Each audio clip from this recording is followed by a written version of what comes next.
Në mes të fshatit, aty ku burrat mblidheshin zakonisht për të biseduar e për të pirë kafen e mëngjesit, Fjolla nisi të ngatërohej me Labin. Nuk ishte hera e parë që zërat ngriheshin, por atë ditë diçka ishte ndryshe.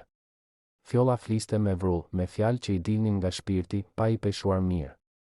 Labi, me kokën e madhe dhe pamjen serioze, rinte përballë saj, duke u përpjekur të mbante qetësinë, por nervat i dridheshin. Buka nuk shpërdorohet, tha Fjolla me zë të larë. Buka është e shenjtë. Të vi turp ta hedhësh në tokë, sikur të mos vlej asgjë. Banorët nisën të kthenin kokën nga ata. Në atë fshat, buka nuk ishte thjesht ushqim, ishte nder. Ishte mund, ishte djers. Që të gjithë ishin rritur me fjalën se buka nuk hidhet kur, as në tokë, as në balë. Nëse të binte nga dora, e merje, e puthje dhe e çoje mënjan. Ashtu ishin rregullat e pashkruara të vendit. Labi u ndje i prekur nga fjalët. Ai u afrua një hap përpara dhe, me zë të trash, i tha, mbyll gojen, Fjollë. Mos bërtit kot para njerëzve. Ajo fjalë ra si shkëndim mbi benzin.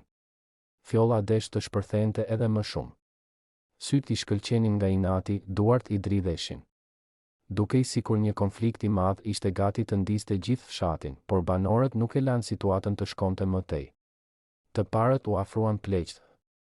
Pastaj burrat e tjerë. E kapën Labin për krahu, e ulën me zor në stol, duke i thënë të qetësoj. Nuk ja vlen, i pëshpëritnin. Për një fjalë, për një copë bukë, zbëhet nami. Një grua e moshuar ju afrua Fjollës dhe i vuri dorën në shpatull. Bi, i tha me zë të butë, e drejta është e jotja, por fjala e fortë ndes zjarr. Qetësia e mban fshatin gjallë. Gradualisht, zërat u ulën. Fjolla mori frym thellë, ndërsa Labi uli kokën, i turpëruar nga gjithë ajo vëmendje. Heshtja që ra më pas ishte e rëndë, por edhe çliruese. Banorët e mbajtën Fjollën e përbashkët, të ruaj qetësia, të mos lejoj konflikti të prishte harmoninë. Në fund, ajo ditë u kujtua jo si dita e sherrit, por si dita kur